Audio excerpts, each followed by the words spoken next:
নারায়ণহাট ইসলামিয়া ফাজিল মাদ্রাসা। এটি ফটিকছড়ি উপজেলার বুসপুর থানার অন্তর্গত নারায়ণহাট ইউনিয়নের হাঁপানিয়া গ্রামে অবস্থিত। 1945 সালে এই মাদ্রাসাটি প্রতিষ্ঠিত হয়েছে।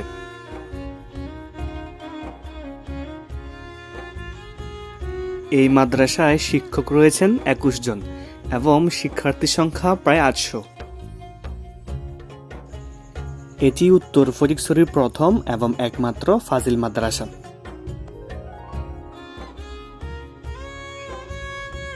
এই মাদ্রাসার গভর্নিং বডির সভাপতি হলেন জনাব রকিবুল আলম চৌধুরী ও অধ্যক্ষ হলেন আ.ম ফারুক হোসাইন।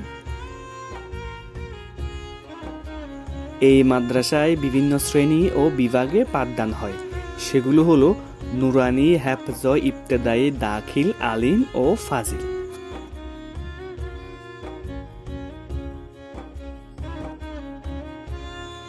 এই মাদ্রাসার পরিবেশ অত্যন্ত সুন্দর ও পরিপাটি এবং চারপাশে রয়েছে মনোমুগ্ধকর প্রকৃতি।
এই মাদ্রাসাটি দ্বীনি শিক্ষা শিক্ষার্থীদের আলোকিত করছে এবং পুরো উপজেলাতে এর বেশ সুনাম রয়েছে।